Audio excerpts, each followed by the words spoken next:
você que acompanha a programação do Amazonsat. Está começando mais o Negócios da Amazônia. E você já sabe que a partir de agora você tem mais uma ferramenta para interagir conosco. Basta usar o aplicativo QR Code do seu celular sobre este código que aparece no seu vídeo e ter acesso a mais informações sobre o programa Negócios da Amazônia e sobre todo o conteúdo do Amazonsat. Durante a Idade Média, eles começaram a ser produzidos com a promessa de que tinham propriedades medicinais. Vem daí o costume de consumi-los após as refeições para ajudar na digestão. Eu estou falando dos licores e no programa de hoje vamos conhecer uma empresa que usa a diversidade das frutas amazônicas para produzir essa bebida tão apreciada.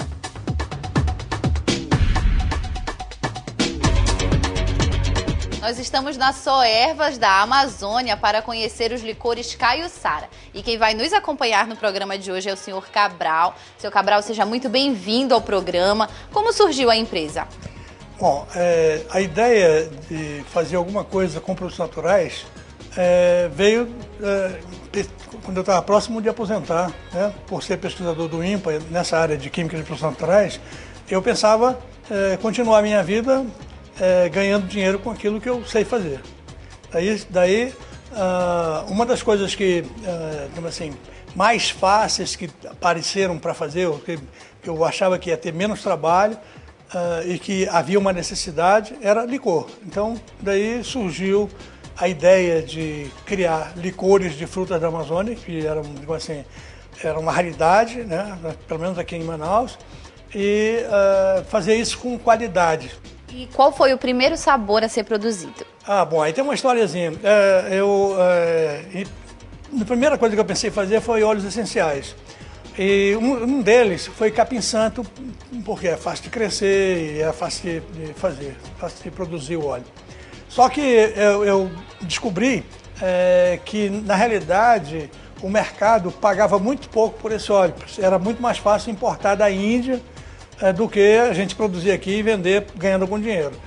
E aí, para agregar valor a esse óleo que eu tinha começado a fazer, surgiu a ideia de fazer o licor de capim-santo. Por uma coincidência, caiu uma receita na minha mão em que entrava uma essência parecida com capim-santo, eu só fiz trocar as coisas e fazer adaptação e finalmente eu cheguei no licor de capim-santo com catuaba.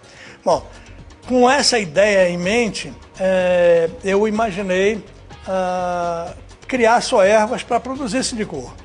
Foi aqui no CID que abriu as portas para mim e eu tive a oportunidade de montar a produção do licor aqui com as Soervas, né? Na hora de nominar o licor, tinha um nome de uma planta que me chamava muita atenção, que o nome indígena dessa planta era Caiçara, que é a sacaca. E aí eu me apropriei do nome para nominar os licores. Então são os licores Caiçara, que significa a folha da fortuna ou a folha da felicidade.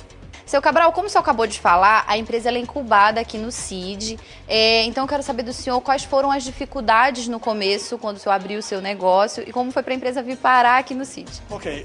Bom, para entrar no CID havia vaga na ocasião, eu fui convidado, já era a segunda vez que eu estava sendo convidado, e eu vim para cá em 2006. Eu achei que era fácil montar a empresa, mas olha, uma via crucis para você conseguir montar uma empresa com pouco recurso, não é muito fácil.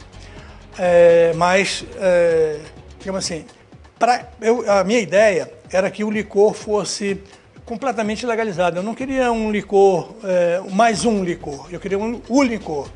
E para isso, precisava registro no Ministério da Agricultura, no Ministério da Fazenda, tudo isso.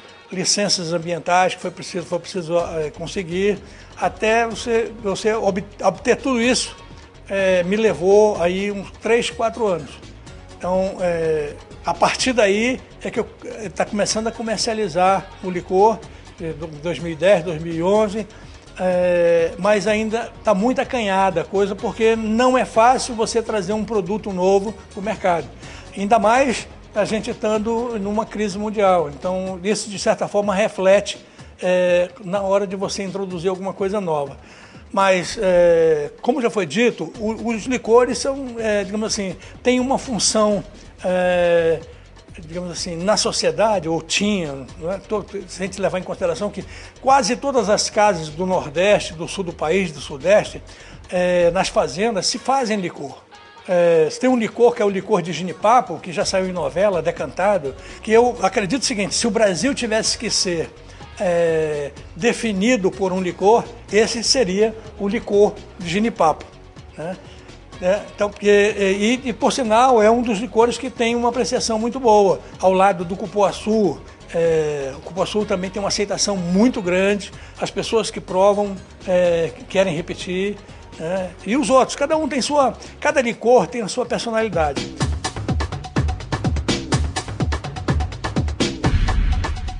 Uma característica, como nós estamos falando aqui, o licor ele é bastante adocicado. Por quê, seu Cabral? Bom, na realidade o licor, numa síntese, ele é uma mistura de um aroma vegetal, um extrato vegetal, açúcar e álcool, né?